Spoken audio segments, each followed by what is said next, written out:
أعوذ بالله من الشيطان الرجيم. بسم الله الرحمن الرحيم.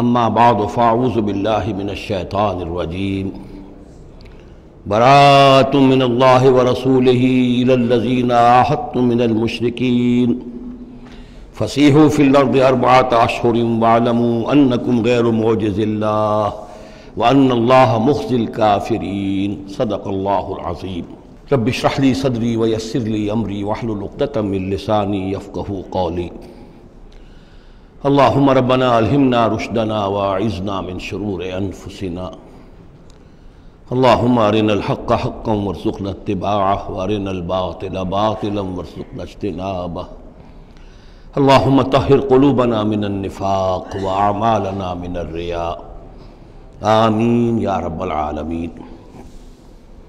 اب ہم اللہ کے نام سے سورہ توبہ کا آغاز کر رہے ہیں۔ یہ سورہ مبارکہ تجزیے کے اعتبار سے قرآن حکیم کی مشکل ترین صورت ہے۔ اس میں کئی خطبات ہیں جو مختلف مواقع پر نازل ہوئے ہیں، اور چونکہ قرآن مجید میں یہ چیز محفوظ نہیں ہے کہ کون سا خطبہ کس وقت نازل ہوا، اس کے حوالے سے بڑی تحقیق کی ضرورت ہوتی ہے، اور جن لوگوں نے اتنی تکلیف گوارا نہیں کی ہے وہ بہت سے مغالطوں میں خود بھی مبتلا ہوئے ہیں اور دوسروں کو بھی مبتلا کیا ہے۔ بہرحال پہلی بات تو یہ سمجھیے کہ یہ سورہ مبارکہ دو بڑے بڑے حصوں پر مشتمل ہے۔ پہلا حصہ پہلے 5 رکوعوں پر مشتمل ہے اور دوسرا حصہ 11 رکوعوں پر مشتمل ہے۔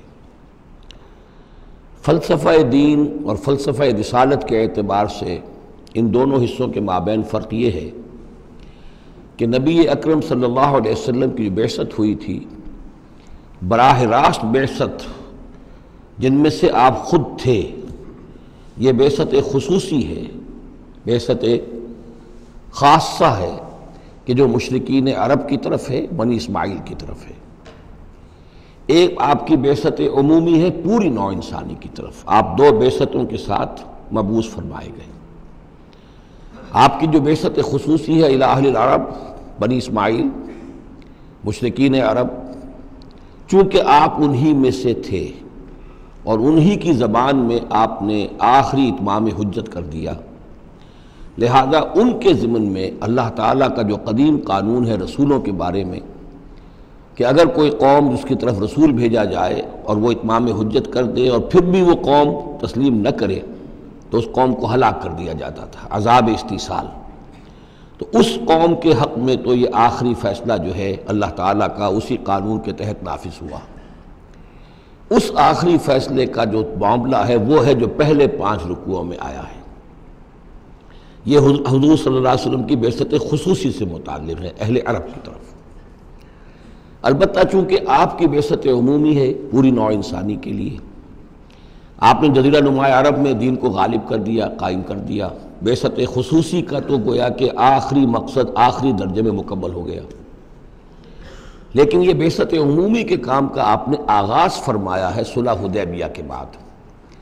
آپ نے 7 ہجری تک کوئی مبلغ، کوئی داعی کہیں باہر نہیں بھیجا، جب تک کہ جزیرہ نما عرب میں اس حد تک کامیابی نہیں ہو گئی کہ قریش نے آپ کو تسلیم کر لیا اور آپ کے ساتھ صلح کی، تو جس کو کہ اللہ تعالیٰ نے انا فتحنا لک فتحا مبینہ قرار دیا ہے، اس وقت تک آپ نے اپنی پوری توجہ، آپ نے پورا وقت، اپنی ساری صلاحیتیں، اپنی قوتیں مرکوز رکھی ہیں جزیرہ نما عرب کے اندر۔ البتہ جب اس حد تک کام پورا ہو گیا سن 7 میں، سن 6 میں صلح حدیبیہ ہوئی ہے، تو اس کے بعد آپ نے نامہ بر بھیجے، اپنے خطوط بھیجے، قیصر کے نام بھیجا، کسریٰ کے نام بھیجا، مقوقس کے نام بھیجا، نجاشی بھی اب جو اس وقت تھا، وہ نجاشی جو ایمان لائے تھے فوت ہو چکے تھے، ان کی تو غائبانہ نماز جنازہ بھی حضور نے پڑھائی تھی۔ اب جو نجاشی تھے وہ مسلمان نہیں تھے، ان کے پاس بھی خط گیا۔ ان خطوط کے نتیجے میں سلطنت روما سے ایک ٹکراؤ شروع ہو گیا۔ غزوہ موتا ہوا اور اس کے بعد غزوہ تبوک۔ یہ جو دو غزوات ہیں ان کا تعلق حضور کی بعثت عمومی سے ہے کہ اب بیرون ملک عرب آپ کی دعوت کا اور آپ کی اقامت دین کی جد و جہد کا دائرہ وسیع ہو رہا ہے۔ تو 11 رکوع اس سورہ مبارکہ کے اس سے بحث کر رہے ہیں، وہ غزوہ تبوک کے گرد ہیں۔ ان میں سے 4 رکوع وہ ہیں کہ جو غزوہ تبوک کے لیے ذہنی تیاری کے لیے، اور اس کے بعد کچھ آیات وہ ہیں کہ جو تبوک جاتے ہوئے اور تبوک سے واپسی پر نازل ہوئیں، اور کچھ حصہ وہ ہے جو تبوک سے واپس آ کر نازل ہوا۔ وہ تو ہیں 11 رکوع جو 6 سے شروع ہو کر 16 تک جائیں گے مسلسل۔ البتہ پہلے 5 رکوع وہ ہیں کہ جن میں اندرون جزیرہ نما عرب، اندرون ملک آپ کے جو مشن تھا اس کی تکمیل کا جو آخری مرحلہ تھا اس کا اعلان ہو رہا ہے۔ اب یہ جو 5 رکوع ہیں ان میں بھی ایک عجیب تقسیم ہے۔ ان میں 2 رکوع وہ ہیں کہ جو سن 8 ہجری میں فتح مکہ سے قبل نازل ہوئے ہیں۔ ان میں تیار کیا گیا ہے مسلمانوں کو فتح مکہ کے لیے کہ وہ نکلیں، اور ساری رد و قدا ہو رہی ہے کچھ لوگوں کی طرف سے، کچھ منافقین کی طرف سے، کچھ سادہ دل مسلمانوں کی طرف سے، نیک دل مسلمانوں کی طرف سے، کچھ ایسے لوگوں کی طرف سے کہ جن کے وہاں رشتہ دار ہیں کہ اب اگر جنگ ہوگی اور جا کر ہم حملہ کریں گے مکے پر تو اس سے یہ ہے کہ ان رشتہ داروں کو بھی غضب پہنچے گا۔ کچھ ایسے مسلمان تھے جن کی فیملیز وہاں تھیں اور انہیں اندیشہ تھا کہ وہ کہیں جب یہ چکی پیسے گی تو کہیں گندم کے ساتھ گھن بھی نہ پیس جائے۔ تو ایک رد و قدا ہے جو ان 2 رکوعوں میں آپ کو ملے گی کہ جو نازل ہوئے ہیں سن 8 میں فتح مکہ سے قبل، اور 3 رکوع وہ ہیں کہ جو نازل ہوئے ہیں سن 9 میں ذی قعدہ کے بعد۔ اور یہ جب کہ فتح مکہ ہو چکا، اس سال حضور نے حج نہیں کیا، پھر اگلے سال آپ نے بھی دوبارہ حج نہیں کیا، لیکن آپ نے ایک قافلہ بھیج دیا تھا کہ وہ جائے، اور اس کے امیر کی حیثیت سے حضرت ابوبکر صدیق رضی اللہ تعالیٰ عنہ تھے امیر الحج۔ لیکن جب وہ قافلہ روانہ ہو چکا تھا ذی قعدہ سن 9 میں، تو پھر وہ آیات نازل ہوئیں کہ جو 3 رکوعوں پر مشتمل ہیں، جن میں آخری اعلان کیا گیا ہے کہ اب آئندہ یہاں کوئی عرب، کوئی مشرک حج کے لیے نہیں آئے گا۔ سن 9 کا حج وہ مشترک تھا، اس میں اہل ایمان بھی تھے اور اہل شرک بھی تھے، مشرکین مکہ بھی تھے، ان کو بھی اجازت تھی۔ اور وہاں اعلان کیا گیا کہ آئندہ مشرکین کے ساتھ اللہ کا کوئی معاہدہ نہیں ہے، اور ایک مہلت دی جا رہی ہے اتنے وقت معین کی، اس کے اندر یا تو وہ اسلام لے آئیں اور یا ان کا قتل عام ہو جائے گا۔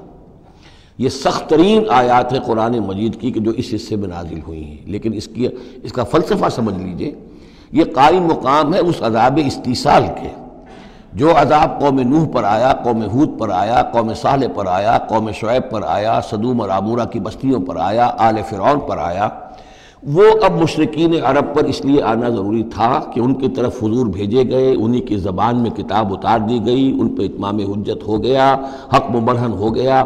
اب اگر وہ ایمان نہیں لا رہے ہیں تو عذاب استیصال کے مستحق ہو چکے ہیں۔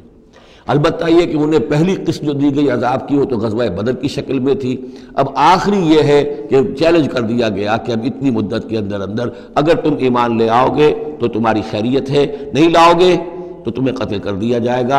اور اس میں خود بخود امپلائڈ تھی یہ بات کہ اگر تم نہ ایمان لانا چاہو نہ قتل ہونا چاہو تو جزیرہ نما عرب کو خیر بات کہہ کے چلے جاؤ، جہاں سینگ سمائے چلے جاؤ، اب عرب میں نہیں رہ سکتے۔ اس جزیرہ نما عرب کو پاک کر دیا جائے گا شرک سے۔ تو 2 رکوع وہ 3 یہ، اب اس میں ایک اور کمپلیکیشن ہے، یہ 2 رکوع پہلے اور 3 رکوع بعد میں، ترتیب زمانی تو یہ ہے، ان 3 رکوعوں کا ایک رکوع پہلے نکال کے لے آیا گیا ہے۔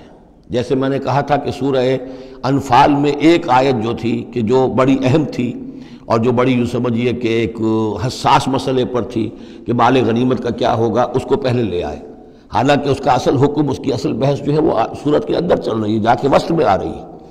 اسی طریقے سے قرآن کا اسلوب ہے کہ جو خاص بہت اہم شے تھی، اگرچہ وہ ان 3 رکوعوں سے متعلق ہے جو بعد میں نازل ہوئے ہیں، لیکن ان کو پہلے سب سے پہلے صورت میں رکھ دیا گیا ہے۔ تو گویا کہ پہلے 5 رکوع بھی 3 حصوں میں ہیں۔ پہلا رکوع جو 6 آیات پر مشتمل ہے، یہ وہ 6 آیات ہیں جن کو دے کر حضرت علی کو بھیجا حضور نے صلی اللہ علیہ وسلم، وہاں جا کر حج کے اعلان کرو، اعلان عام کر دو میری طرف سے کہ اب مشرکین کے ساتھ کوئی معاہدے نہیں۔ اس کے بعد وہ 2 رکوع ہیں جو ایک سال پہلے جو ہے نازل ہوئے ہیں فتح مکہ سے قبل. پھر 2 رکوع وہی ہیں کہ جو ان 6 آیات کے تسلسل میں ہیں جو ذی قعدہ سن 9 ہجری میں نازل ہو رہے ہیں. تو یہ 3 حصوں میں پہلے 5 رکوع ہیں، لیکن ان 5 رکوعوں کا تعلق محمد الرسول اللہ صلی اللہ علیہ وسلم کی بعثت خصوصی کا جو تکمیلی مرحلہ ہے در حقیقت اس سے ہے. برات من اللہ ورسولہ، اعلان برات ہے، لا تعلقی کا اعلان ہے اللہ اور اس کے رسول کی طرف سے. الی الذین عاہدتم من المشرکین، ان لوگوں کی جانب جن سے اے مسلمانوں تم نے مشرکوں میں سے معاہدے کیے. اللہ کی طرف سے سارے معاہدے ختم. البتہ یہ بڑا کیٹیگوریکل سٹیٹمنٹ جو آیا ہے، اس کے بعد اس کے اندر تھوڑی تھوڑی وہ جو ہے تفصیل جب آئے گی تو اس میں رعایتیں دی گئی ہیں، لیکن اعلان ایسا ہے. اور اس صورت سے پہلے، یہ واحد صورت ہے قرآن مجید کی جس سے پہلے آیت بسم اللہ نہیں ہوتی، اور اس کا سبب یہ بیان کیا ہے حضرت علی رضی اللہ تعالیٰ عنہ نے کہ یہ صورت تو ننگی تلوار لے کر نازل ہوئی ہے. آیت بسم اللہ میں تو اللہ کے نام ہے الرحمن الرحیم، تو یہ صورت جو ہے یہ تو ننگی تلوار لے کر نازل ہوئی ہے. اہل شرک کے لیے جو اعلان اس میں کیا گیا ہے کہ ان کو قتل کیا جائے گا، قتل عام ہوگا، تو گویا کہ اس کے مضامین جو ہیں اللہ تعالیٰ کی وہ رحمانیت اور رحیمیت کے ساتھ بظاہر ان کی مناسبت نہیں ہے، اس لیے اس صورت سے قبل آیت بسم اللہ نہیں لکھی جاتی. واللہ عالم.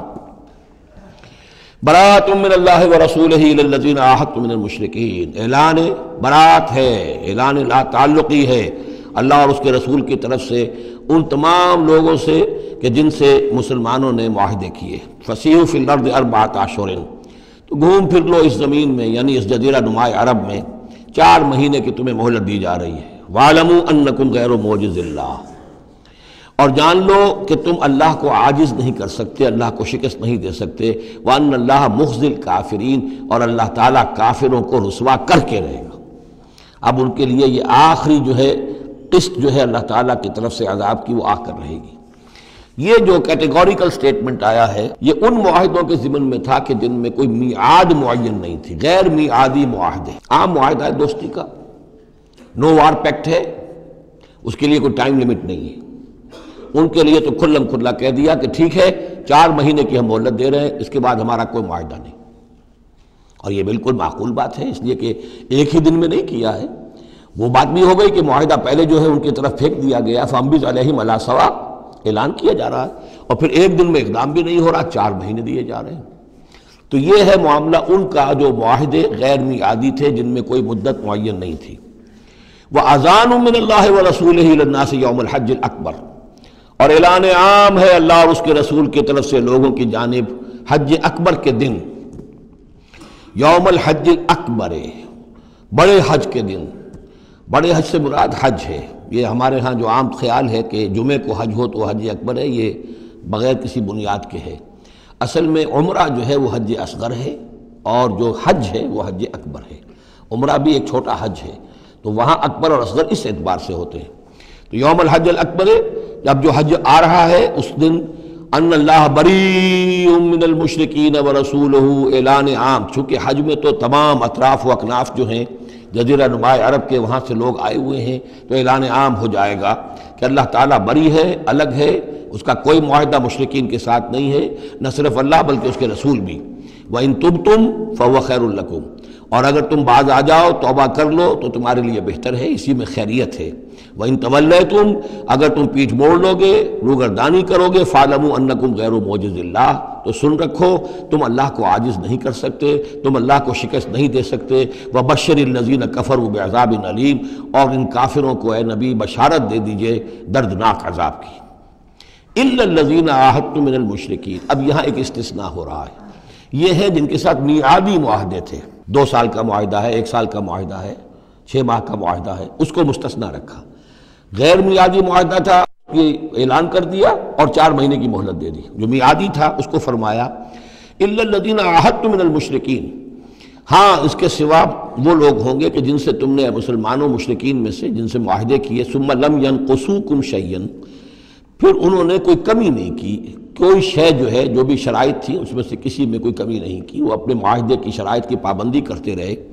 وَلَمْ يُظَاهِرُوا عَلَيْكُمْ، اور نہ تم پر تمہارے دشمنوں کی کوئی مدد کی.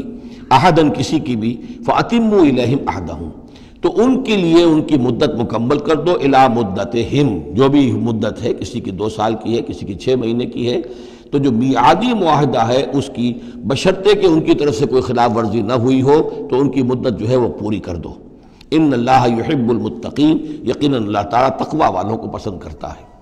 فَإِذَا انسلخ الاشہر الحرم، جب یہ مہینے جو رعایت کے مہینے ہیں، پناہ کے مہینے ہیں، یعنی 2 شکلیں ہو گئی، جیسے عورت کی جو عدت ہوتی ہے، فرض کیجئے کہ طلاق دی گئی تو ایک عدت تو یہ ہے کہ 3 ماہ جو ہے یا 3 حیض آ گئے، لیکن اگر وہ اگر حاملہ ہے تو وضع حمل تک وہ عدت رہے گی۔ اسی طریقے سے جن لوگوں کا کوئی میعاد مقرر نہیں تھی ان کے لیے 4 مہینے مقرر کر کے اور ان کے معاہدوں کا اعلان کر دیا۔ جن کی میعاد مقرر تھی کہا کہ جیسے ہی میعاد ختم ہوگی پھر معاہدہ نہیں ہوگا، اب یہ رینیو نہیں ہوگا، لیکن یہ کہ اس مدت کی تکمیل کر دی جائے گی۔ فَإِذَا انسلخ الاشہر الحرم، اور جب یہ محترم مہینے سمجھ لیجئے، اس لیے کہ اب یہ ان کے لیے جو امان کے مہینے ہیں جو تمہیں دے دیے گئے ہیں، جب یہ ختم ہو جائیں گے فَاقْتُلُوا الْمُشْرِكِينَ حَيْثُ وَجَدتُّمُوهُمْ، تو قتل کرو ان مشرکوں کو جہاں پاؤ۔ یہ سخت ترین الفاظ ہیں۔ وَخُذُوهُمْ، پکڑو ان کو، وَاحْصُرُوهُمْ، گھیراؤ کرو ان کا، وَاقْعُدُوا لَهُمْ كُلَّ مَرْصَدٍ، اور ہر جگہ گھات لگا کر بیٹھو ان کو پکڑنے کے لیے۔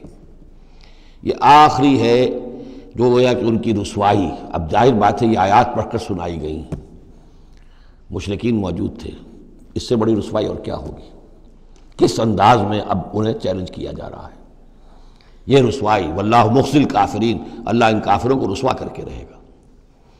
حضرت علی کو بھیجا گیا اس لیے کہ قافلہ روانہ ہو چکا تھا، پھر یہ آیتیں اتری ہیں 6، تو ان آیتوں کو دے کر حضور نے بھیجا کہ علی جاؤ اور میرے نمائندے کی حیثیت سے حج کے اجتماع میں تم اعلان کرو، اس لیے کہ عرب کا رواج یہ تھا کہ کسی بڑی شخصیت کی طرف سے اتنا بڑا اعلان وہ کوئی اس کا قریبی عزیز کر سکتا تھا۔ تو وہ قافلہ حج جو ہے کہیں پڑاؤ پر تھا، درمیان میں حضرت علی پہنچے، امیر تھے حضرت ابوبکر رضی اللہ تعالی عنہ، تو جب حضرت علی وہاں پہنچے ہیں تو پہلا سوال کیا حضرت ابوبکر نے، امیر او مامور، آپ امیر بنا کر بھیجے گئے یا مامور؟ اگر تو مجھے معذور کر کے آپ کو امیر بنا کر بھیجا ہے حضور نے تو آپ یہاں بیٹھیے، میں ادھر بیٹھوں گا، لیکن اٹ مسٹ بی نون ہو از ہو، اور اگر آپ مامور ہیں میں ہی امیر ہوں تب بھی ٹھیک ہے، لیکن معلوم ہونا چاہیے۔ یہ نظم کا معاملہ ہے دین کے اندر، جماعتی زندگی، اور مسلمانوں کا حال یہ ہو گیا کہ سب سے زیادہ غیر منظم قوم دنیا میں مسلمانوں کی۔ یہاں یہ کہ آتے ہی پہلی بات یہ ہو رہی ہے امیر اور مامور، بات طے ہو جانی چاہیے، آپ امیر ہو کر آئے ہیں تو میں چارج دیتا ہوں آپ کو، اور مامور ہے تو مجھے معلوم ہونا چاہیے۔ ان کا مامور، میں مامور ہی بنا کے بھیجا گیا ہوں، امیر الحج آپ ہی ہیں، البتہ ان آیات کا اعلان میں کروں گا حضور کی طرف سے حج کے اجتماع میں، اس میں یہ اعلان ہو رہا ہے۔ فَإِذَا انسَلَخَ الْأَشْهُرُ الْحُرُمُ فَاقْتُلُوا الْمُشْرِكِينَ حَيْثُ وَجَدتُّمُوهُمْ وَخُذُوهُمْ وَاحْصُرُوهُمْ وَاقْعُدُوا لَهُمْ كُلَّ مَرْصَدٍ فَإِن تَابُوا وَأَقَامُوا الصَّلَاةَ وَآتَوُا الزَّكَاةَ، پھر اگر وہ توبہ کریں، نماز قائم کریں، زکوٰۃ ادا کریں، فَخَلُّوا سَبِيلَهُمْ، تو ان کا راستہ چھوڑ دو، کھول دو، مسلمان ہو گئے۔ ان اللہ غفور الرحیم، یقیناً اللہ غفور الرحیم ہے۔ وَإِنْ أَحَدٌ مِّنَ الْمُشْرِكِينَ اسْتَجَارَكَ، اور اگر مشرکین میں سے کوئی شخص آپ سے پناہ طلب کرے، حتیٰ یسمع کلام اللہ، اتنا بڑا ہمیں الٹیمیٹم دے دیا گیا ہے، بہت سے لوگ ہوں گے ابھی تک انہوں نے توجہ کی ہی نہیں، سوچا ہی نہیں محمد کیا کہہ رہے ہیں، کیا دعوت ہے۔ اب یہ کہ تمام جزیرہ نماء عرب کے لوگوں کو اتنا بڑا الٹیمیٹم آ گیا ہے تو وہ سنجیدگی سے سوچنے پہ مجبور ہوئے کہ یہ کیا بات ہے، کیا دعوت ہے جس کے لیے ہمیں یہ الٹیمیٹم دے دیا گیا۔ تو اگر ان میں سے کوئی آپ سے امن مانگے، امان مانگے، پناہ طلب کرے تاکہ وہ آپ کے پاس آ کر اللہ کا کلام سنے، حتیٰ یسمع کلام اللہ، یہ آیت میں نے کوٹ کی تھی تعارف قرآن میں کہ قرآن اللہ کا کلام ہے، وہ اس حوالے سے حتیٰ یسمع کلام اللہ، یہاں تک کہ وہ آپ کے پاس آئیں، اللہ کا کلام سنیں، ثم ابلغہ مامنا، پھر انہیں ان کی امن کی جگہ پر پہنچا دیں۔ یہ نہ ہو کہ وہیں کہہ گئے اب کرو فیصلہ، اسلام قبول کرتے ہو کہ نہیں کرتے، ورنہ تمہاری گردن اڑاتے ہیں، نہیں، وہ امان لے کر آیا تھا، کلام اللہ سننا چاہتا تھا، اب فیصلہ وہ جو بھی کرے لیکن اس کو جا کر اپنے گھر اس کے امن کی جگہ تک پہنچا دو۔ ثم ابلغہ مامنا ذالک بانہم قوم لا یعلمون، اور یہ اس لیے کہ یہ لوگ ہیں کہ جو علم نہیں رکھتے، انہیں پتہ ہی نہیں ہے، یہ ابھی تک غافل ہی رہے، انہوں نے سنجیدگی سے سوچا ہی نہیں ہے کہ یہ دعوت کیا ہے۔ یہ 6 آیات جو ہیں ان کا سلسلہ اب جڑے گا چوتھے رکوع کے ساتھ جا کر۔ اب جو دوسرا رکوع اور تیسرا رکوع آ رہے ہیں یہ ہیں کہ جو سن 8 ہجری میں فتح مکہ سے قبل نازل ہوئے، اور اس میں مسلمانوں کو آمادہ کیا جا رہا ہے قریش کے خلاف جنگ کرنے کے لیے۔ اگرچہ جنگ بالفعل نہیں ہوئی لیکن کیا معلوم تھا، ممکن ہے خون ریزی ہو جائے، ممکن ہے مکے کی گلیاں جو ہیں وہ خون کی ندیاں جو ہیں اس میں بہنے لگے، سارے اندیشے تھے۔ وہ تو جو ہو گیا وہ تو بعد میں معلوم ہوا کہ کیا ہوا ہے، لیکن بہرحال اس میں جو ریلیکٹنس تھی، کچھ لوگوں میں بربنائے منافقت، کچھ لوگوں میں بربنائے شرافت اور ایک سادہ لوحی، کچھ لوگوں میں اس وجہ سے کہ ان کے اعزاء اور اقربا وہاں تھے اور انہیں اندیشہ یہ تھا کہ کہیں وہ گیہوں کے ساتھ وہ گھن بھی نہ پس جائے۔ کیف یکون للمشرکین عہد عند اللہ وعند رسولہ، اصل میں یوں ذہن میں رکھیے کہ جو صلح حدیبیہ ہوئی تھی اس کو خود قریش کے حلیف قبیلے نے توڑ دیا،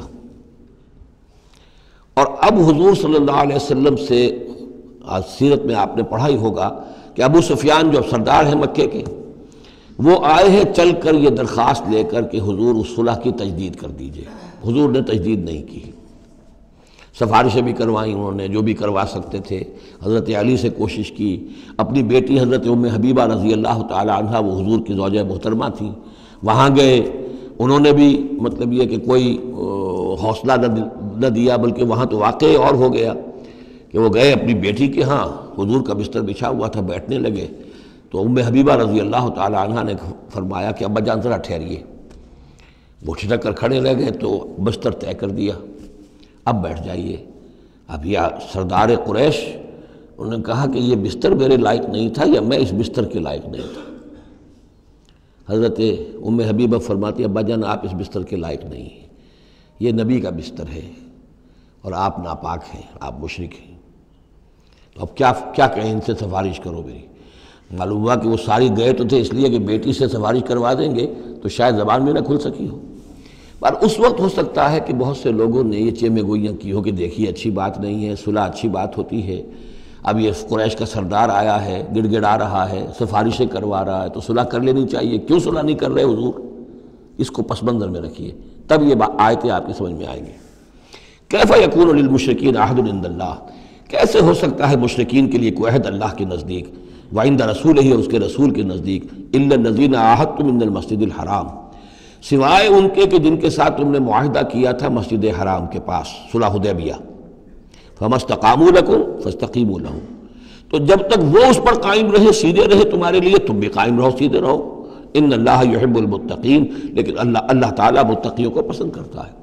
یعنی جب تک انہوں نے نہیں توڑا تھا معاہدہ، ہم نے بھی پیروی کی، ہم نے اس کی پوری جو ہے پوری پابندی کی، لیکن یہ کہ اب جب کہ ان کی طرف سے یہ توڑا جا چکا ہے تو اب کوئی دباؤ نہیں ہے، کوئی اخلاقی اصول نہیں ہے کہ لازماً معاہدے کی تجدید کی جائے۔ اب صورتحال کو دیکھنا ہے، حضور کو پورا اندازہ ہو چکا تھا کہ اب ان مشرکین میں اتنا دم نہیں ہے کہ وہ مقابلہ کر سکیں، تو معاہدے کا مطلب کیا ہوتا کہ کفر اور شرک کو ایک فریش لیز آف ایگزسٹنس دے دیا جائے۔ 10 سال کے لیے اگر معاہدہ کریں، 10 سال کے لیے کفر جو ہے ڈنکا بجائے گا، تو حضور کو پورا اندازہ تھا، اس لیے آپ نے تجدید نہیں کی۔ کیف وَإِن يَظْهَرُوا عَلَيْكُمْ، کیسے جبکہ اگر وہ تم پر کہیں قابو پا لیں، غالب آ جائیں، لا يرقبوا منکم الا ولا ذمہ، تو ہرگز لحاظ نہیں کریں گے نہ تمہاری قرابت کا نہ عہد کا۔ ان کے ہاں تو نہ قرابت کے کوئی معنی ہے نہ معاہدے کے کوئی معنی ہے، معاہدہ جب بھی چاہا توڑ دیا، قرابت داری کے خلاف کیا۔ یرضونکم بافواہہم، اب وہ جو آئے ہیں صلح کی تجدید کرنے کے لیے اور چاپلوسی کر رہے ہیں، وہ چاہتے ہیں کہ تمہیں راضی کر لیں اپنے منہ سے، وتابا قلوبہم، اب بھی ان کے دل انکاری ہیں، دل اب بھی نہیں مان رہے، واکثرہم فاسقون، اور ان کی اکثریت فاسقین پر مشتمل ہے۔ اشتروا بآیات اللہ ثمنا قلیلا، یہ وہی لوگ ہیں جنہوں نے اللہ کی آیات کو فروخت کیا ہے حقیر سی قیمت کے عوض، اپنی چودراہٹیں، اپنی سیادتیں، حق کو پہچاننے کے باوجود۔ محمد رسول اللہ 13 برس تک ان کے ہاں 12 برس تک دعوت دیتے رہے، انہوں نے قرآن مجید کو رد کیا، فصدوا عن سبیلہ، لوگوں کو روکتے رہے، خود بھی رکے رہے اللہ کے راستے سے۔ انہم ساء ما کانوا یعملون، بہت ہی برا ہے ان کا عمل جو رہا ہے۔ لا یرقبون فی مومن الا ولا ذمہ، دوبارہ یہ کسی مومن کے حق میں نہ قرابت کا کوئی لحاظ کرتے ہیں نہ کسی عہد اور معاہدے کا کرتے ہیں۔ وَأُولَٰئِكَ هُمُ الْمُعْتَدُونَ، اور حقیقت میں یہی لوگ ہیں جو حد سے زیادہ تجاوز کرنے والے ہیں۔ فَإِن تَابُوا وَأَقَامُوا الصَّلَاةَ وَآتَوُا الزَّكَاةَ، پھر بھی اللہ نے راستہ کھلا رکھا ہوا ہے، اب بھی کھلی بات ہے کہ اگر وہ توبہ کریں اور نماز قائم کریں اور زکوٰۃ دیں فاخوانکم فی الدین، تو وہ تمہارے دینی بھائی ہیں۔ ونفصل الآیات لقوم یعلمون، اور ہم اپنی آیات کی تفصیل بیان کر رہے ہیں ان لوگوں کے لیے جو علم رکھتے ہیں، جو علم حاصل کرنا چاہیں۔ وَإِن نَكَثُوا أَيْمَانَهُمْ مِن بَعْدِ عَهْدِهِمْ، اور اگر انہوں نے توڑ دیا ہے اپنی اس قسم کو اور معاہدے کو اس کے باندھنے کے بعد، وَطَعَنُوا فِي دِينِكُمْ، اور جبکہ وہ انہوں نے عیب لگایا ہے تمہارے دین کے معاملے میں، فَقَاتِلُوا أَئِمَّةَ الْكُفْرِ، تو اب جنگ کرو ان کفر کے اماموں سے۔ یہ ہے الفاظ جو بہت نوٹ کرنے کے۔ ائمۃ الکفر کون تھے جزیرہ نما عرب میں؟ کافر تو سب تھے، مشرک سب تھے۔ ائمۃ الکفر، ائمۃ الشرک، یہ قریش تھے، متولی کعبے کے، بتوں کے مجاور، یہ سارا مرکز جو ہے شرک کا جو بنایا، اللہ کے گھر کو توحید کا مرکز تھا اسے شرک کا اڈا بنا دیا۔ یہ ہے امام۔ جب تک ان کو شکست نہ دی جائے تو ظاہر بات ہے کہ جزیرہ نما عرب پر دین کے غلبے کا تصور نہیں ہے۔ چاہے وہاں کوئی فارمل حکومت نہیں تھی، کوئی سلطنت نہیں تھی، کوئی ریاست نہیں تھی، کوئی جو ہے فارمل دارالخلافہ نہیں تھا، لیکن معنوی اعتبار سے یہ ام القریٰ، یہ مرکزی بستی ہے، یہ ہے اس پورے جزیرہ نما عرب کا صدر مقام ایک اعتبار سے۔ اور یہاں کے جو لوگ ہیں ائمۃ الکفر، ان کے ساتھ جنگ کرو۔ فقاتلوا ائمۃ الکفر، تو قتال کرو ان کفر کے اماموں سے۔ انہم لا ایمان لہم، ان کی کسی قسم کا کوئی پاس نہیں، ان کی کوئی قسمیں نہیں ہیں، کوئی اعتبار نہیں۔ لعلہم ینتہون، شاید کہ وہ باز آ جائیں، یعنی سختی سے شاید باز آ جائیں۔ اے مسلمانوں، نرمی کے ساتھ وہ باز آنے والے نہیں ہیں۔ الا تقاتلون قوما نکثوا ایمانہم، کیا ہو گیا تمہیں؟ تم جنگ نہیں کرنا چاہتے ایسی قوم سے جنہوں نے اپنے عہد کو توڑا؟ معاہدہ انہوں نے توڑا ہے، مسلمانوں نے تو نہیں توڑا، نہ مسلمانوں کے حلیف قبیلے نے توڑا، انہوں نے وعدہ جو کیا تھا اس کو توڑا ہے۔ تو کیا ہو گیا تمہیں؟ شرافت کی وجہ سے یا بزدلی کی وجہ سے یا منافقت کی وجہ سے یا اور کسی سبب سے تم ان سے جنگ نہیں کرنا چاہتے؟ الا تقاتلون، کیا تم قتال نہیں کرنا چاہتے قوماً اس قوم سے نکثوا ایمانہم، جنہوں نے اپنی قسمیں توڑی، وہموا باخراج الرسول، یہی تو ہے کہ جنہوں نے رسول کو مکے سے نکلنے پر مجبور کیا، وہم بدؤکم اول مرہ، اور انہوں نے ہی آغاز کیا تھا۔ ظاہر بات ہے کہ کتنا مسلمانوں کو ستایا تھا مکے میں، مسلمانوں میں سے بعضوں کو شہید کیا تھا مکے میں، کتنوں کو تکلیفیں دی تھی، ٹارچر کیا تھا، پرسیکیوٹ کیا تھا، انہوں نے کیا پہلی مرتبہ۔ اتخشونہم، اب دیکھیے یہ ہے وہ سرچنگ کوسچن، اے مسلمانوں کیا ان سے ڈر رہے ہو؟ یہ کوئی بزدلی ہے جو تم پر طاری ہو گئی ہے؟ قریش کے خلاف اقدام سے گھبرا رہے ہو؟ اتخشونہم فاللہ احق ان تخشوہ ان کنتم مؤمنین، تو اگر تم مومن ہو تو اللہ زیادہ حقدار ہے کہ تم اس سے ڈرو۔ اب یہ اس کا حکم ہے، تمہیں اقدام آخری کرنا ہے۔ قاتلوہم، کرو جنگ ان سے، یعذبہم اللہ بایدیکم، اللہ تعالی عذاب دے گا انہیں تمہارے ہاتھوں، ویخزہم، اور ان کو رسوا کرے گا، وینصرکم علیہم، اور تمہاری مدد کرے گا ان کے خلاف، ویشف صدور قوم مومنین، اور اہل ایمان کے سینوں کو کی جلن کو دور کر دے گا، ٹھنڈک عطا فرمائے گا۔ یعنی اب بھی مکے میں ایسے لوگ تھے کہ جن پر ٹارچر ہو رہا تھا، وہ جو ضعیف تھے، جو نہیں کر سکتے تھے، سفر نہیں کر سکتے تھے، یا خواتین تھیں، تو ان کے اوپر جو بھی ظلم ہو رہے تھے، تو جب ان لوگوں کی اب درگت بنے گی تو ان کے بھی دلوں کو کچھ ٹھنڈک ملے گی، اور ان کو بھی کچھ نہ کچھ ان کے احساسات جو ہیں اس کے اندر کچھ سکون ہوگا۔ وَيُذْهِبْ غَيْظَ قُلُوبِهِمْ، ان کے دلوں میں جو غصہ بھرا ہوا، غم بھرا ہوا، اللہ تعالیٰ اسے نکالے گا۔ وَيَتُوبُ اللَّهُ عَلَىٰ مَن يَشَاءُ، اور اللہ تعالیٰ توبہ نصیب کر دے گا جس کو چاہے گا توبہ کی توفیق دے دے گا۔ وَاللَّهُ عَلِيمٌ حَكِيمٌ، اور اللہ تعالیٰ علیم اور حکیم ہے۔ اب تیسری مرتبہ وہ آیت آ گئی ہے قرآن میں، ام حسبتم ان تترکوا، ام حسبتم ان تدخلوا الجنة ولما يأتكم مثل الذين خلوا من قبلكم مستهم البأساء والضراء وزلزلوا حتى يقول الرسول والذين معه متى نصر الله الا ان نصر الله قریب۔ اسی طرح پھر یہ آیت ہے 214 سورہ بقرہ کی، 142 سورہ آل عمران کی، ام حسبتم ان تدخلوا الجنة، اب یہ تیسری مرتبہ ام حسبتم ان تترکوا، یہ آیت نمبر 16 ہے، 1 اور 6 کو بھی جمع کریں گے تو 7 بنے گا۔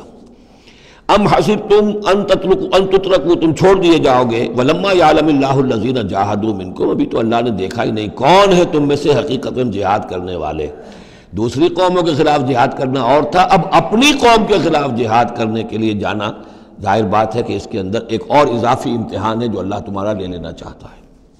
وَلَمْ يَتَّخِذُوا مِن دُونِ اللَّهِ وَلَا رَسُولِهِ وَلَا الْمُؤْمِنِينَ وَلِيًّا، اور دیکھ لینا چاہتا ہے اللہ کہ کون ہیں وہ لوگ کہ جو اللہ کے سوا اور اس کے رسول کے سوا اور اہل ایمان کے سوا کسی کے ساتھ دلی تعلق، دلی محبت اور دلی رازداری کا کوئی تعلق نہیں رکھتے۔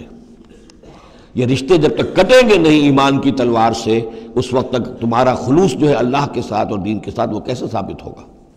واللہ خبیر بما تعملون، اور جو کچھ تم کر رہے ہو اللہ اس سے باخبر ہے۔ ما کان للمشرکین ان یعمروا مساجد اللہ، ان مشرکوں کا تو یہ حق نہیں ہے کہ وہ آباد کریں اللہ کے گھروں کو۔ یہ مسجد ہے، اللہ کا گھر ہے، یہ بیت اللہ ہے، یہ مشرکین اس کے متولی بنے بیٹھے ہیں، ان کا کوئی حق نہیں ہے۔ یہ توحید کا مرکز ہے بیت اللہ۔ ما کان للمشرکین، نہیں ان کا یہ حق، ان یعمروا مساجد اللہ، یہ متولی بنے بیٹھے ہوئے ہیں اس کے، شاہدین علی انفسہم بالکفر، اپنے اوپر کفر کی گواہی دیتے ہوئے، یعنی اعلانیہ کافر ہیں، مشرک ہیں، اور پھر اس بیت اللہ کے متولی بنے ہوئے۔ اولئک حبطت اعمالہم، ان کے سارے اعمال حبط ہو گئے، یعنی حاجیوں کی خدمت کر دی، پانی پلا دیا، یہ کر دیا، وہ کر دیا، ان کی کوئی حیثیت اللہ کی نگاہ میں نہیں ہے۔ ان کے جو شرک ہے اور کفر ہے اس نے ان کے تمام اعمال حبط کر دیے۔ وفی النار ہم خالدون، اور آگ ہی میں وہ رہیں گے ہمیشہ ہمیشہ۔ انما یعمر مساجد اللہ من آمن باللہ والیوم الآخر، مسجدیں اللہ کی مسجدوں کو آباد کرنا تو ان کا حق ہے جو ایمان لائے اللہ پر اور یوم آخر پر، واقام الصلاۃ، اور نماز قائم کریں، وآت الزکوٰۃ، اور زکوٰۃ ادا کریں، ولم یخش الا اللہ، اور نہ ڈرے کسی سے سوائے اللہ کے۔ فعسیٰ اولئک ان یکونوا من المہتدین، تو ایسے لوگ ہیں کہ جن کے بارے میں توقع ہے کہ وہ راہ یاب ہوں گے اور منزل مراد تک پہنچ جائیں گے۔ اجعلتم سقایۃ الحاج وعمارۃ المسجد الحرام کمن آمن باللہ والیوم الآخر، کیا تم نے حاجیوں کو پانی پلانا اور مسجد حرام کو آباد رکھنا اس کو برابر کر دیا ہے اس کے کہ جو شخص ایمان لایا اللہ پر اور یوم آخر پر، وجاہد فی سبیل اللہ، اللہ کی راہ میں جہاد کرے؟ یہ مشرکین مکہ، مشرکین قریش جو کیا کرتے ہیں، ان کا یہی کریڈٹ ان کا کیا ہے کہ جو ہے بیت اللہ کو آباد رکھا ہوا ہے، حاجی آ رہے ہیں تو ان کی خدمت کر رہے ہیں، انہیں دودھ پانی پلا رہے ہیں، تو بس یہ تو کیا یہ چیزیں برابر ہو گئی ان کے کہ جو ایمان لائے اللہ پر اور یوم آخر پر اور جنہوں نے جہاد کیا اللہ کی راہ میں؟ لا یستوون عند اللہ، یہ دونوں برابر نہیں اللہ کے نزدیک۔ واللہ لا یہدی القوم الظالمین، اور اللہ ایسے ظالموں کو ہدایت نہیں دیتا۔ الذین آمنوا وہاجروا وجاہدوا فی سبیل اللہ باموالہم وانفسہم، وہ لوگ جو ایمان لائے، جنہوں نے ہجرت کی پھر جہاد کیا اللہ کی راہ میں اپنے مالوں سے اور اپنی جانوں سے، اعظم درجۃ عند اللہ، ان کا بہت بلند و بالا اور بہت عظیم رتبہ ہے اللہ کے نزدیک۔ وَأُولَٰئِكَ هُمُ الْفَائِزُونَ، اور حقیقت میں وہی ہیں کامیاب ہونے والے۔ يُبَشِّرُهُمْ رَبُّهُمْ بِرَحْمَةٍ مِّنْهُ وَرِضْوَانٍ، انہیں بشارت دیتا ہے ان کا رب اپنی رحمت، خاص اپنے خزانہ فضل سے رحمت کی، وَرِضْوَانٍ، اور رضامندی کی، وَجَنَّاتٍ لَهُمْ فِيهَا نَعِيمٌ مُقِيمٌ، اور ان باغات کی کہ جن کے اندر بہت ہمیشہ رہنے والی نعمتیں ہوں گی، خالدین فیہا ابدا، جن میں وہ رہیں گے ہمیشہ ہمیش۔ ان اللہ عندہ اجر عظیم، یقیناً اللہ تعالیٰ ہی کے پاس بہت بڑا اجر ہے۔ یا ایھا الذین آمنوا لا تتخذوا آباءکم واخوانکم، اب چونکہ کچھ مسلمانوں کو جیسا کہ میں نے عرض کیا یہ ہوگا کہ آخر وہ ہمارے باپ ہیں، وہاں پہ بھائی ہیں، اب یہ جنگ ہوگی، چلیے ابھی تک امید تھی کہ وہ لوگ شاید ایمان لے آئیں تو ہمارے ساتھ ہو جائیں، ابھی تک وہ ایمان نہیں لائے ہیں، اب اگر ادھر سے چڑھائی ہوگی ہمیں جانا پڑے گا، اپنے ہاتھوں جو ہے وہ اپنے رشتہ داروں کو، اپنے بھائی بندوں کو قتل کرنا پڑے گا۔ یہ چیز جو رکاوٹ بن رہی تھی تو ذرا اب اس کے اوپر ایک ضرب لگ رہی ہے ان دو آیتوں میں، اور قرآن مجید کی اہم ترین آیتوں میں سے اگلی آیت ہے جو آئے گی اس کے بعد، آیت نمبر 24۔ یا ایھا الذین آمنوا لا تتخذوا آباءکم واخوانکم اولیاء، اے اہل ایمان اپنے باپوں اور بھائیوں کو اپنے ولی اور دوست اور حمایتی مت سمجھو، مت بناؤ۔ ان استحبوا الکفر علی الایمان، اگر انہوں نے ایمان کے مقابلے میں کفر کو پسند کیا ہے، اگر اب بھی تمہارے دل میں ان کے لیے محبت ہے اور تمہارے دل میں وہ تعلق جو ہے موجود ہے، تو اس کا مطلب یہ ہے کہ پھر ایمان کے ساتھ رشتہ تمہارا مضبوط نہیں ہے، اللہ کے لیے غیرت نہیں ہے، دین کے لیے، توحید کے لیے غیرت نہیں ہے۔ یا ایھا الذین آمنوا لا تتخذوا آباءکم واخوانکم اولیاء ان استحبوا الکفر علی الایمان ومن یتولہم منکم، تو جو کوئی بھی ان کے ساتھ وہ ولایت کا تعلق رکھے گا، دوستی اور جو پشت پناہی کا، وہ فَأُولَٰئِكَ هُمُ الظَّالِمُونَ، تو خود وہ بھی پھر ظالموں میں شریک ہو جائیں گے۔ اب وہ آیت آ رہی ہے، خاصی طویل آیت ہے اور یہ بہت ہی اہم آیت ہے۔ قل، اے نبی ان سے کہہ دیجئے، ان کان آباؤکم وابناؤکم واخوانکم وازواجکم وعشیرتکم واموال اقترفتموها وتجارۃ تخشون کسادها ومساکن ترضونها احب الیکم من اللہ ورسولہ وجہاد فی سبیلہ فتربصوا حتی یاتی اللہ بامرہ واللہ لا یہدی القوم الفاسقین۔ اے نبی ان سے کہہ دیجئے، اگر ہو تمہیں تمہارے باپ اور تمہارے بیٹے اور تمہارے بھائی اور تمہاری بیویاں یا بیویوں کے لیے شوہر اور تمہاری برادری رشتہ دار، اور وہ مال جو تم نے بہت محنت سے کمائے ہیں، جمع کیے ہیں، وہ تجارت جس کے مندے کا تمہیں خطرہ رہتا ہے، ڈرتے رہتے ہو، اور وہ حویلیاں اور وہ محل جو تم نے بنائے ہیں تمہیں بہت پسند ہیں، مساکن ترضونہا، اگر یہ 8 چیزیں محبوب تر ہیں، احب الیکم، ان 8 کی محبت زیادہ ہے تمہارے دلوں میں، من اللہ ورسولہ وجہاد فی سبیلہ، اللہ کی محبت، رسول کی محبت، اللہ کی راہ میں جہاد کی محبت، اگر یہ 3 محبتیں کم ہیں، وہ زیادہ ہیں، فتربصوا، تو جاؤ انتظار کرو، دفع ہو جاؤ، فتربصوا، جاؤ انتظار کرو، حتی یاتی اللہ بامرہ، یہاں تک کہ اللہ اپنا فیصلہ سنا دے، واللہ لا یہدی القوم الفاسقین، اللہ ایسے فاسقوں کو راہیاب نہیں کرتا۔ بہت سخت آیت ہے، بہت اہم آیت ہے، بڑی کیٹیگوریکل ہے۔ ہر شخص اپنے باطن میں ایک ترازو نصب کرے، اپنے باطن میں، کسی اور کو نہ ناپیے تولیے، یہ اپنے آپ کو تولیے۔ بل الانسان علی نفسہ بصیرہ، انسان اپنے آپ سے خوب واقف ہے۔ ایک میں ڈالیے پلڑے کے اندر یہ 8 محبتیں، باپوں کی محبت، بیٹوں کی، بھائیوں کی، بیویوں کی یا شوہروں کی، اسپاؤسز کی، یا اس کے بعد رشتہ داروں کی، اور 3 شکلیں ہیں مال کی، وہ مال جو جمع کیا ہے، اور وہ تجارت جو بڑی محنت سے جمائی ہے، اس کا مندے کا اندیشہ رہتا ہے، اور وہ گھر بنائے ہیں، محل بنائے ہیں، کوٹھیاں بنائی ہیں، ولاز بنائے ہیں، بڑے ان کو سجایا ہے، ڈیکوریٹ کیا ہے۔ اگر ان 8 چیزوں کی محبت تمہارے دل میں زیادہ ہے، اللہ کی محبت، اس کے رسول کی محبت، اللہ کی راہ میں جہاد کی محبت سے، یہاں یہ تیسری چیز ہے کانکریٹ۔ پہلی 2 تو آپ کہہ سکتے ہیں میرے دل میں بڑی محبت ہے، آپ کو کیا پتا، ٹھیک ہے بھائی، ہو سکتا ہے ٹنوں محبت ہو اللہ کی آپ کے دل میں، اور رسول کا بھی عشق ہو سکتا ہے کہ ٹنوں ہو آپ کے دل میں، لیکن تیسری محبت تو نظر آ جائے گی، اللہ کی راہ میں جہاد کی محبت کتنی ہے۔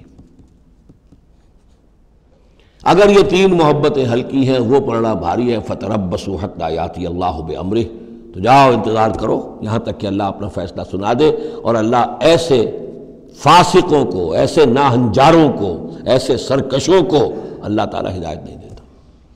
یہ سیلف اسیسمنٹ سکیم ہے، ہر شخص خود اپنا جائزہ لے، کہاں کھڑا ہے، اس کی allocation of time, allocation of energies, اپنی صلاحیتیں کہاں لگا رہا ہے، کہاں کھپا رہا ہے، کس کام میں لگا رہا ہے۔ اسی کو پھر علامہ اقبال نے ایک شعر میں جمع کر دیا ہے، یہ مال و دولت دنیا، یہ رشتہ و پیوند، بتان وہم و گما، لا الہ الا اللہ۔ مال و دولت دنیا کی 3 شکلیں، دولت جیسے بھی ہو، ایسٹس ہوں، بینک بیلنس ہو، سٹاکس ہوں، جو بھی ہو، یہ مال و دولت دنیا۔ نمبر 2 جائیداد ہے، نمبر 3 بزنس ہے یا کیریئر ہے، پروفیشن ہے، اور رشتہ و پیوند جو سب سے قریبی ہو سکتے ہیں، باپ، بیٹا، بھائی اور اسپاؤس، اور جو بھی اور رشتہ دار ہیں۔ یہ مال و دولت دنیا، یہ رشتہ و پیوند، بتان وہم و گما، یہ صرف بت ہیں، ہمارے اپنے وہم کے، توہم کے، ان کی کوئی حقیقت نہیں ہے۔ بتان وہم و گما، لا الہ الا اللہ۔ اگر لا الہ الا اللہ کی شمشیر سے ان بتوں کو آپ توڑ نہیں دیں گے، اور جب تک ٹھیک ہے، حق ہے ان کا، بیوی کا حق ہے، اولاد کا حق ہے، ان لنفسک علیک حقا، لیکن وہ تابع رہے، ان 3 چیزوں کے تابع رہے، تب تک ٹھیک ہے۔ اور اگر ان 3 چیزوں سے وہ اوپر چلا گیا، کوئی بھی ایک بھی، تو بس وہ توحید ختم ہے، اب وہ شرک ہے۔ لقد نصرکم اللہ فی مواطن کثیرۃ ویوم حنین، اور اے مسلمانوں تمہاری اللہ نے مدد کی بہت سے مواقع پر، اور خاص طور پر یوم حنین۔ اب ظاہر بات ہے کہ یہ حصہ وہ ہے جو نازل ہو رہا ہے، جو کہ ہم کون سے رکوع میں پہنچ گئے؟ چوتھے رکوع میں پہنچ گئے. تو چوتھا اور پانچواں پھر وہ ہے جو ذی قعدہ سن 9 میں نازل ہو رہا ہے. تیسرا رکوع جہاں ختم ہوا وہ 2 رکوع ختم ہو گئے کہ جو قریش پر حملے کے ضمن میں اور مکے کی طرف اقدام کے ضمن میں جو رد و قدع ہو رہی تھی، اور وہ فتح مکہ سے پہلے نازل ہوئے سن 8 ہجری میں، رمضان سے قبل. اب یہ پھر وہی سلسلہ جڑ گیا جو 6 آیتیں ہم پہلے پڑھ آئے ہیں ذی قعدہ سن 9 ہجری میں جو نازل ہوئی اسی کے ساتھ. اب ظاہر بات ہے کہ اس وقت جو ہے غزوہ حنین بھی ہو چکا تھا. لقد نصرکم اللہ فی مواطن کثیرۃ، اللہ نے تمہاری مدد کی ہے مسلمانوں بہت سے مواقع پر. ویوم حنین، حنین کے دن بھی کی. اذ اعجبتکم کثرتکم، جب کہ تمہیں اپنی کثرت پر ناز ہو گیا تھا. اب یہ بھی یہ نہ سمجھیے کہ سب مسلمانوں کو ہو گیا تھا. حضور جب فتح مکہ کے وقت آئے ہیں مکے میں تو 10,000 مسلمان آپ کے ساتھ تھے. پھر اس کے بعد آپ نے جب طائف پر حملے کا فیصلہ کیا اور اس کے بعد آپ میدان میں نکلے اور حنین کی جنگ ہوئی ہے تو 12,000 کا لشکر آپ کے ساتھ تھا. 10,000 وہ تھے اور 2,000 یا تو وہ لوگ تھے جو فتح مکہ کے بعد ایمان لائے، 9 مسلم سمجھ لیجئے اسی وقت جو ایمان لائے، اور یا ابھی وہ مشرک ہی تھے لیکن چونکہ اب وہ رعایا ہو گئے مسلمانوں کی تو وہ بھی گویا کہ شریک تھے اس میں ان کے خادموں اور معاونین کی حیثیت سے.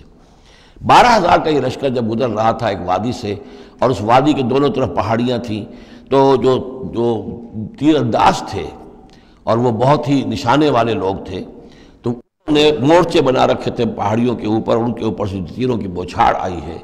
تو یہ نشیب میں ہے، وادی میں ہے، اوپر سے بیراج آ رہا ہے، اس کے نتیجے میں بھگدڑ مچ گئی.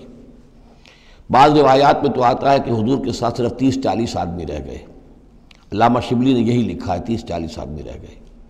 لیکن سید سلیمان ندوی نے پھر اپنے استاد سے اختلاف کرتے ہوئے اسی میں سیرت النبی میں نوٹ دیا کہ نہیں 300-400 آدمی رہ گئے تھے. لیکن 300-400 آدمی بھی رہ جائیں 12,000 میں سے تو بھگدڑ بہت بڑی.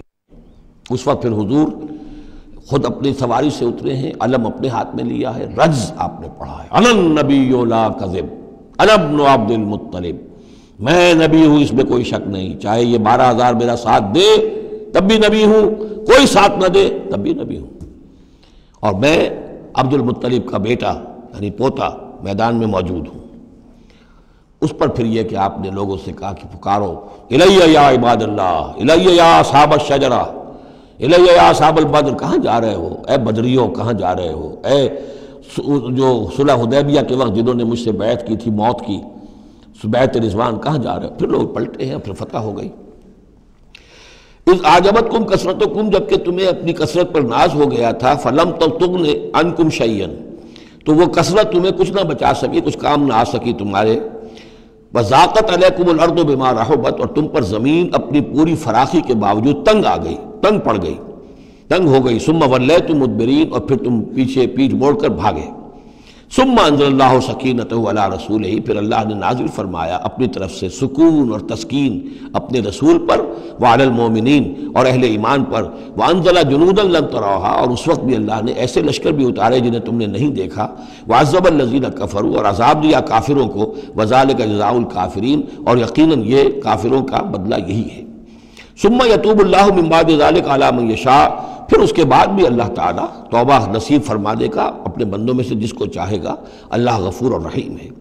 یا ایھا الذین آمنوا انما المشرکون نجس فلا یقربوا المسجد الحرام بعد عامہم ھذا، اہل ایمان یہ مشرک ناپاک ہیں، پلید ہیں، تو اب یہ اس سال کے بعد مسجد حرام کے قریب نہ پھٹکنے پائیں. سن 9 کا حج جو ہے کھلا تھا مشرکین کے لیے بھی اور اہل ایمان بھی گئے. حضرت ابو بکر کی زیر امارت قافلہ حج مدینے سے گیا، حضور نہیں گئے. اسی میں اعلان یہ بھی کر دیا گیا اب آئندہ سال سے کوئی مشرک قریب نہیں آ سکے گا، نہ بیت اللہ کے، بیت الحرام کے، نہ حج کے لیے آ سکے گا. لا یقرب المسجد الحرام بعد عامہم ھذا، اس سال کے بعد اب وہ قریب نہ پھٹکے مسجد حرام کے. وَإِنْ خِفْتُمْ عِلَّةً، اب اندازہ ہوا ہوگا کہ یہ تو آتے تھے لوگ تو ہماری آمدنی ہوتی تھی، حاجی آتے تھے، قربانیاں کرتے تھے، کچھ اور نظریں چڑھاتے تھے، چڑھاوے چڑھاتے تھے تو ہماری آمدنی ہوتی تھی. وَإِنْ خِفْتُمْ عِلَّةً، اگر تمہیں فقر کا اندیشہ ہو فَسَوْفَ يُغْنِيكُمُ اللَّهُ مِنْ فَضْلِهِ، تو عنقریب اللہ تعالیٰ تمہیں غنی کر دے گا اپنے فضل سے انشاء، اگر وہ چاہے گا. ان اللہ علیم الحکیم، یعنی اتنی آئیں گی غنیمتیں تمہارے پاس کہ تم سے سنبھالی نہیں جائیں گی. حضور کے انتقال کے بعد چند سال کے اندر اندر سلطنت فارس اور سلطنت روما اور وہاں سے جو سیلاب آیا ہے مال غنیمت کا، تو حضور نے تو یہی فرمایا تھا کہ اے مسلمانوں، اس دنیا سے جاتے ہوئے آپ نے فرمایا تھا کہ مجھے تم پر فقر کا اندیشہ نہیں ہے، مجھے تو اندیشہ اب یہ ہے کہ تم پر دولت کے انبار آ جائیں گے تمہارے قدموں میں، اور پھر تم اس دولت کی وجہ سے ایک دوسرے کی گردنیں مارو گے۔ ان اللہ علیم الحکیم قاتل الذین لا یؤمنون باللہ ولا بالیوم الآخر ولا یحرمون ما حرم اللہ ورسولہ ولا یدینون دین الحق من الذین اوتوا الکتاب حتی یعطوا الجزیۃ عن ید وہم صاغرون۔ یہ آیت بھی فلسفہ دین کے اعتبار سے بہت اہم ہے۔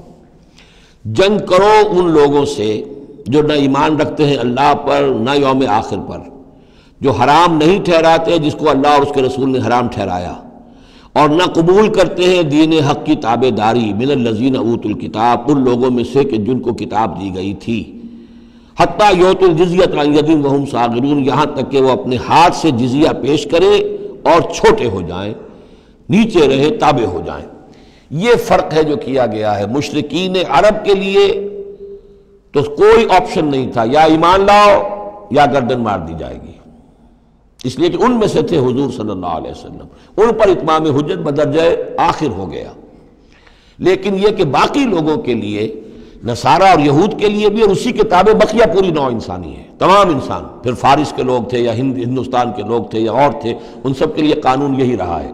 کسی کے لیے یہ چیلنج نہیں ہے کہ تم یا ایمان لاؤ یا قتل کر دیے جاؤ گے، اس کے بعد کسی کے لیے نہیں۔ یہ خاص وقت تھا اس قوم کے لیے اس عذاب کا کہ جس قوم نے ایک رسول کی دعوت کو رد کیا تھا۔ اب اس کے بعد کوئی رسول ہے بھی نہیں، موجود نہیں ہے، بنفس نفیس تو موجود نہیں ہے، معنوی طور پر ہے، وہ واقعتاً جو ہے مادی طور پر تو نہیں ہے۔ اس حوالے سے بقیہ پوری نوع انسانی کا معاملہ کیا ہے؟ ان کے سامنے یہ ہے کہ قتال ان سے بھی کیا جائے گا، جنگ ان سے بھی کی جائے گی، یہاں تک کہ وہ تابع ہو جائیں، اللہ کے دین کی بالادستی کو قبول کر لیں، لیکن اس کے نیچے وہ یہودی رہیں، وہ مجوسی رہیں، وہ ہندو رہیں، وہ سکھ رہیں، وہ پارسی رہیں، وہ جو بھی چاہے رہیں، انڈیویجول کو کسی کو اسلام لانے پہ مجبور نہیں کیا جائے گا، اور یہ نہیں ہوگا کہ گردن اڑا دی جائے گی یا اسلام لاؤ۔ وہ معاملہ تھا مشرکین عرب کے لیے۔ یہ جو زمین و آسمان کا فرق، اس کو اچھی طرح سمجھ لیجئے۔ یہی وجہ ہے کہ پھر جب دور صحابہ میں اور دور خلافت راشدہ میں فوجیں نکلی ہیں صحابہ کی، تو 3 آپشنز دیتے تھے وہ۔ ایمان لے آؤ، تم ہمارے برابر کے ہو جاؤ گے، تمہارے حقوق ہمارے حقوق برابر، ہم یہ بھی نہیں کہیں گے ہم سینئر ہیں تم جونیئر ہو، تمہارے حق کا برابر، بالکل برابر۔ اگر ایمان نہیں لاتے، تابع داری اختیار کرو، جزیہ دو، اور اسلامی ریاست کی بالادستی قبول کرو، پھر تم یہودی رہو، مجوسی رہو، عیسائی رہو، نصرانی رہو، جو چاہو رہو، ہندو رہو، بدھ مت کے رہو، جو چاہو رہو۔ اگر یہ بھی نہیں گوارا، گویا کہ تم باطل کے نظام کو قائم رکھنا چاہتے ہو، تو پھر تیسرا آلٹرنیٹو، تلوار آئے گی میرے اور ہمارے تمہارے درمیان فیصلہ کرے گی، آ جاؤ میدان جنگ میں۔ 3 آپشنز ان کے لیے، مشرکین عرب کے لیے بھی 3 آپشن بن گئے تھے 2 ہی، یا ایمان لاؤ یا قتل کر دیے جاؤ گے۔ تیسرا آپشن یہ تھا کہ جزیرہ نما عرب چھوڑ کر جہاں چاہو بھاگ جاؤ، یہاں نہیں رہ سکتے ہو، لیکن یہ اس میں امپلائڈ تھا نہیں، کلیئر نہیں تھا، اسپیلٹ آؤٹ نہیں تھا، لیکن ان کے لیے یہ دوسرا آپشن تھا۔ قاتل الذین لا یؤمنون باللہ، قتال کرو ان سے جو ایمان نہیں رکھتے اللہ پر نہ یوم آخر پر، ولا یحرمون ما حرم اللہ ورسولہ، نہ حرام ٹھہراتے ہیں اور سمجھتے ہیں ان چیزوں کو جو اللہ اور اس کے رسول نے حرام کی ہیں، ولا یدینون دین الحق، اور نہ دین حق کو قبول کرنے کے لیے اور اس کی تابعداری کرنے کے لیے تیار ہیں، من الذین اوتوا الکتاب، اہل کتاب میں سے، ان سے بھی جنگ کرو، حتی یعطوا الجزیۃ عن ید، یہاں تک کہ وہ دے جزیہ ہاتھ سے، وہم صاغرون، اور چھوٹے ہو کر رہے، اسلام کی بالادستی قبول کریں۔ وقالت الیہود عزیر ابن اللہ، اور یہودیوں نے یہ اعتقاد گھڑ لیا تھا کہ عزیر اللہ کے بیٹے ہیں۔ وقالت النصارى المسیح ابن اللہ، اور نصارہ نے یہ عقیدہ گھڑ لیا کہ مسیح اللہ کے بیٹے ہیں۔ ذالک قولہم بافواہہم، یہ ان کی منہ سے باتیں ہیں جو نکلی ہیں، ان کی کوئی حقیقت نہیں ہے۔ یظاہرون قول الذین کفروا من قبل، یہ ریس کر رہے ہیں، نقل کر رہے ہیں ان لوگوں کی باتوں کی کہ جو ان سے پہلے جنہوں نے کفر کیا تھا۔ یہ میں اشارہ کر چکا تھا کہ متھرائزم یہ ایک مذہب تھا پرانا، اور خاص طور پر مصر اس کا بہت بڑا مرکز تھا۔ تو جب یہ سینٹ پال نے جب تبلیغ شروع کی ہے عیسائیت کی، اور وہ وہاں سے پھر بات جو ہے آگے بڑھی ہے، اور جینٹائلز کے اندر بھی تبلیغ اس نے شروع کی، تو اس نے پھر اپنے مذہب میں ایسے اعتقادات شامل کر لیے کہ یہ جو دوسرے مذہب کے لوگ ہیں وہ آسانی سے ہمارے اس مذہب میں عیسائیت میں آ جائیں. تو جو تثلیث مصر میں پہلے سے موجود تھی اسی تثلیث کے نام بدل دیے. مصر میں تثلیث تھی God the father, Horus the son of God, and Isis the God mother. تو اللہ خدا اور ایک خدا کی ماں وہ جو آئسس دیوی یعنی اور خدا کا بیٹا. تو اللہ اور عیسیٰ اور مریم یہ پہلی تثلیث تھی ابتدائی کی جو بنی ہے. God the father, Horus the son of God and Isis the God mother. تو انہوں نے ان کی نقالی کی ہے، اس نقالی میں انہوں نے یہ تثلیث ایجاد کر دی ہے. قاتلہم اللہ انا یوفکون، اللہ تعالیٰ انہیں قتل کرے، ہلاک کرے. یہ کہاں سے بچلائے گئے ہیں؟ اتخذوا احبارهم ورهبانهم اربابا من دون اللہ. دوسری جو سب سے بڑی گمراہی ہوئی عیسائیوں میں وہ یہ ہے کہ انہوں نے اپنے احبار اور رہبان کو بھی رب بنا لیا اللہ کے سوا. اب یہ جو ہے اس پر اعتراض کیا تھا، اعتراض نہیں سوال کیا تھا حضرت عدی ابن حاتم نے، جو مشہور ہیں حاتم طائی، بہت بڑے جو سخی تھے. وہ تو خیر فوت ہو چکے تھے حضور کی بعثت سے قبل اور وہ عیسائی تھے. ان کے بیٹے تھے یہ عدی ابن حاتم، یہ ایمان لے آئے. لیکن ایک روز انہوں نے حضور سے پھر یہ کہا کہ حضور یہ بات کچھ سمجھ میں نہیں آئی، قرآن کہتا ہے کہ ہم نے بحیثیت عیسائی اپنے احبار اور رہبان کو اپنا خدا بنا لیا، ارباب بنا لیا. تو ایسی بات تو نہیں ہے، تو اس کا مفہوم کیا ہے؟ تو آپ نے فرمایا کیا یہ صحیح نہیں ہے کہ جس شے کو وہ حلال کہہ دے تم حلال مان لیتے ہو، جس شے کو وہ حرام کہہ دے تم حرام مان لیتے ہو؟ کہ جی یہ تو ہے، تو یہی تو خدا بنا مان لینا ہے. یعنی قانون سازی کا حق اللہ کو حاصل ہے. یہاں پوپ صاحب کو پورا اختیار ہے، جو چاہے فیصلہ کر دے. تو 2000 سال تک تو حضرت مسیح کو سولی دینے کا الزام یہودیوں پر رہا. اب آ کر اچانک انہوں نے ایک ڈیکری، ایک فرمان کے ذریعے سے بری کر دیا. تاریخ کو بدل دیں، حرام کو حلال کر دیں، حلال کو حرام کر دیں. یہی ہمارے ہاں بھی ایک پوپ ہوتے ہیں. یہ جو ہمارے یہاں اسماعیلی ہیں ان کا جو امام حاضر ہے وہ معصوم ہے اور وہ جس چیز کو چاہے حلال کر دے، جس چیز کو چاہے حرام کر دے. انہوں نے بھی شریعت ساقط کی ہوئی ہے، اسماعیلیوں پر شریعت نہیں ہے. ایک اسماعیلی وہ ہیں جو ہنزا وغیرہ میں رہتے ہیں، ان کے ہاں شریعت ہے. یہ پرانے اسماعیلی ہیں کہ جو باہر سے آ کر یہاں پر آباد ہوئے تھے. ایک یہ گجرات کے علاقے میں آ کر جب اسماعیلیوں نے اپنی تبلیغ کی ہے تو انہوں نے وہی کیا جو سینٹ پال نے کیا تھا، شریعت ساقط کر دی. اور جو ہندوؤں کا عقیدہ تھا اس کے اندر 9 اوتار تھے، 9 اوتار آ چکے ہیں دنیا میں اللہ کے. ان کا کہ حضرت علی 10ویں اوتار ہیں، دشم اوتار. وہ دشم اوتار ان کے عقیدے میں شامل ہو گیا. اور جو ان کا امام حاضر ہے اسے پورا اختیار حاصل ہے، شریعت کی جس چیز کو چاہے منسوخ کر دے، جو چیز چاہے حرام قرار دے دے، جو چیز چاہے حلال قرار دے دے. یہ ہے دین. تو اتخذوا احبارهم ورهبانهم، تو یہ تو گویا کہ خدا ہی بنا لیا، یہ اختیار تو خدا ہی ہے. اربابا من دون اللہ، انہوں نے اللہ کے سوا ان کو بھی رب بنا لیا ہے. والمسیح ابن مریم، اور مسیح ابن مریم کو تو پوچھتے ہیں. وما امروا الا لیعبدوا الہا واحدا، انہیں نہیں حکم دیا گیا تھا مگر اس بات کا کہ وہ پوجے صرف ایک الہ کو. لا الہ الا ہوا، نہیں ہے کوئی معبود اس کے سوا. سبحانہ عما یشرکون، وہ پاک ہے اس سے کہ جو شرک یہ کر رہے ہیں. یریدون ان یطفئوا نور اللہ بافواہہم، یہ چاہتے ہیں کہ اللہ کے نور کو بجھا دیں اپنے منہ کی پھونکوں سے. وَيَأْبَى اللَّهُ إِلَّا أَن يُتِمَّ نُورَهُ وَلَوْ كَرِهَ الْكَافِرُونَ، اور اللہ کو ہرگز منظور نہیں ہے مگر یہ کہ وہ اپنے نور کا اتمام فرما کر رہے چاہے یہ کافروں کو کتنا ہی ناگوار ہو. هُوَ الَّذِي أَرْسَلَ رَسُولَهُ بِالْهُدَى وَدِينِ الْحَقِّ لِيُظْهِرَهُ عَلَى الدِّينِ كُلِّهِ، وہی تو ہے جس نے بھیجا ہے اپنے رسول کو صلی اللہ علیہ وسلم الہدا اور دین حق دے کر تاکہ غالب کرے اسے کل کے کل دین پر، کل نظام زندگی پر. وَلَوْ كَرِهَ الْمُشْرِكُونَ، خواہ یہ مشرکوں کو کتنا ہی ناگوار ہو. کیونکہ یہاں آ کر حضور کے مشن کے آخری درجے میں تکمیل ہو رہی ہے تو یہاں کلیئرلی اب اس کو انشیٹ کر دیا گیا. وہ جو میں نے عرض کیا تھا کہ ایک ہے رسالت کا بنیادی مقصد، تبشیر ہے، انذار ہے، تذکیر ہے، دعوت ہے، تبلیغ ہے. وما نرسل المرسلین الا مبشرین ومنذرین، وہ بنیادی مقصد بھی حضور کی بعثت کا ہے. لیکن حضور کا ایک امتیازی مقصد ہے، تکمیل رسالت کا جو مظہر ہے وہ ہے کہ دین کو غالب کرنا بالفعل. یہ جوڑا جو 2 آیتوں کا ہے یہ بالکل اسی ترتیب کے ساتھ یہ جوڑا سورہ صف میں بھی آیا ہے.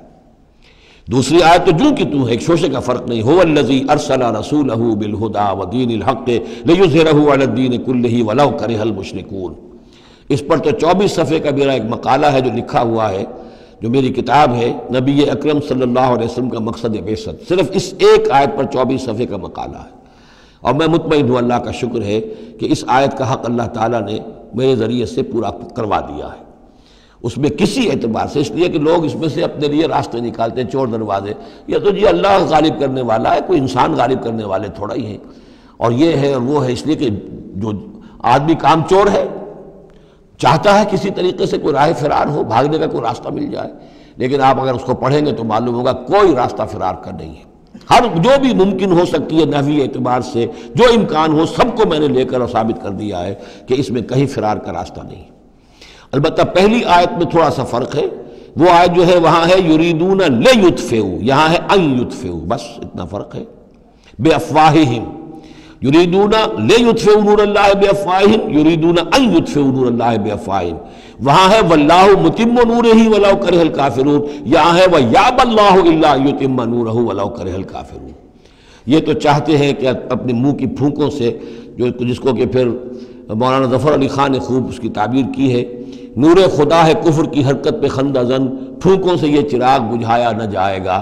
تو یہ جو چاہتے ہیں کہ اپنی منہ کی پھونکوں سے، اور اس میں ایک طرح کا طنز ہے، یہودی چونکہ سامنے آ کر مقابلہ نہیں کر رہے تھے تو یہ ایسے تھا کہ منہ کی پھونکوں سے بجھانا چاہ رہے ہیں، صرف سازشیں ہیں ان کی، اور جو بھی یہ کر رہے ہیں کبھی سامنے آ کر انہوں نے جنگ نہیں کی۔ یریدون ان یطفئوا نور اللہ بافواہہم واللہ متم ویابی اللہ الا یتم نورہ ولو کرہ الکافرون هو الذی ارسل رسولہ بالہدی ودین الحق لیظہرہ علی الدین کلہ ولو کرہ المشرکون یا ایھا الذین آمنوا ان کثیرا من الاحبار والرہبان لَيَأْكُلُونَ أَمْوَالَ النَّاسِ بِالْبَاطِلِ وَيَصُدُّونَ عَنْ سَبِيلِ اللَّهِ وَالَّذِينَ يَكْنِزُونَ الذَّهَبَ وَالْفِضَّةَ وَلَا يُنْفِقُونَهَا فِي سَبِيلِ اللَّهِ فَبَشِّرْهُم بِعَذَابٍ أَلِيمٍ۔ یہ آیت بھی بہت اہم ہے، اس لیے کہ جو مسلمان امتوں کے اندر علماء اور احبار اور صوفیاء، یا آپ ایک لفظ استعمال کریں مذہبی پیشوا، جو بھی ایک طبقہ بن جاتا ہے، اگر ان میں دنیا کی محبت اور مال کی محبت آ جائے، ایک عام کاروباری آدمی ہے، دنیا کا کاروبار کرتا ہے، اب ظاہر بات ہے حلال ذریعے سے کما رہا ہے، اچھا کھائے اچھا پہنے، ٹھیک ہے، کوئی جائیداد بھی بناتا ہے، کوئی حرام کام نہیں ہے، اس کی اولاد کو منتقل ہو جائے گی، لیکن یہ کہ جو شخص دین کی خدمت میں لگا ہوا ہے، اب اسے فرض کیجئے کوئی ہدیہ دے رہا ہے، کوئی اس کو اگر فرض کیجئے تحفہ دے رہا ہے یا کسی طریقے سے، تو دین کے لیے دے رہا ہے۔ اگر یہ لوگ بھی اپنے پاس دولت جمع کریں، اگر یہ اپنی جائیدادیں بنائیں، تو یہ بدترین انسان ہے آسمان کی چھت کے نیچے کے۔ یہ سمجھ لیجیے اچھی بات، عام آدمی کے لیے قانون اور ہوگا۔ اس حدیث کو ذہن میں لے آئیے، حضور نے فرمایا یوشک ان یاتی علی الناس زمان، مجھے اندیشہ ہے لوگوں پر ایک وقت ایسا آ جائے گا، کیسا آ جائے گا؟ لا یبقی من الاسلام الا اسمہ، اسلام میں سے اس کے نام کے سوا کچھ نہیں بچے گا۔ ولا یبقی من القرآن الا رسمہ، قرآن میں سے اس کے رسم الخط کے سوا کچھ نہیں بچے گا۔ مساجدہم عامرۃ، ان کی مسجدیں آباد بہت ہوں گی، شاندار ہوں گی، وہی خراب من الہدیٰ، ہدایت سے خالی ہوں گی۔ وعلماؤہم شر الناس تحت ادیم السماء، اور ان کے علماء آسمان کی چھت کے نیچے کے بدترین انسان ہوں گے۔ من عندہم تخرج الفتنۃ وفیہم تعود، انہی میں سے فتنہ برآمد ہوگا، انہی میں گھس جائے گا۔ تو یا ایھا الذین آمنوا، اہل ایمان، ان کثیر من الاحبار والرہبان، یقیناً بہت سے علماء اور درویش، لَيَأْكُلُونَ أَمْوَالَ النَّاسِ بِالْبَاطِلِ، وہ لوگوں کے مال ہڑپ کرتے ہیں باطل طریقے سے، وَيَصُدُّونَ عَنْ سَبِيلِ اللَّهِ، اور وہ روکتے ہیں لوگوں کو اللہ کے راستے سے، والذین، اور کوئی نئی دعوت اٹھی ہے، کوئی اللہ کا بندہ جو ہے لوگوں کو دین کی طرف بلا رہا ہے، یہ اپنی مسندیں جب خطرے میں دیکھتے ہیں تو نہیں چاہیں گے کہ ہمارے عقیدت مند جو ہے وہ کسی بھی ایسی دعوت کی طرف رخ کریں اور متوجہ ہو جائیں۔ ان کی جائیدادیں بن رہی ہیں، بڑے بڑے ایسٹس بنا رہے ہیں، جب مرتے ہیں تو چھوڑ کر جائیدادیں جاتے ہیں، ان کی اولادوں کے پھر آپس میں مقدمے ہوتے ہیں، جھگڑے ہوتے ہیں۔ فرمایا والذین یکنزون الذھب والفضۃ، اور وہ لوگ کہ جو دفینے بناتے ہیں، جمع کرتے ہیں اپنے پاس سونا اور چاندی، ولا ينفقونها فی سبیل اللہ، اور وہ خرچ نہیں کرتے اس کو اللہ کی راہ میں، فبشرہم بعذاب علیم، تو ان کو بشارت دے دیجیے عذاب علیم کی، دردناک عذاب کی۔ یوم یحمى علیہا فی نار جہنم، جس دن کے ان کو تپایا جائے گا ان چیزوں کو جہنم کی آگ میں، فتقوا بہا جباہہم، اور اسی سونے اور چاندی کو تپا تپا کر اس سے پھر داغے جائیں گے ان کے ماتھے بھی، وجنوبہم اور ان کے پہلو بھی، وظہورہم اور ان کی پیٹھیں بھی، ھذا ما کنزتم لانفسکم یہ ہے جو تم نے کنز کیا تھا اپنے لیے، جو دولت جمع کی تھی، جو خزانے بنائے تھے، فذوقوا ما کنتم تکنزون تو اب مزہ چکھو اس کا جو تم نے کنز بنایا تھا۔ اس آیت کے بارے میں بعض باتیں اور بھی ہیں، انشاءاللہ وہ پھر اگلے نشست میں بیان کروں گا۔ بارک اللہ لی ولکم فی القرآن العظیم ونفعنی وإیاکم بالآیات والذکر الحکیم۔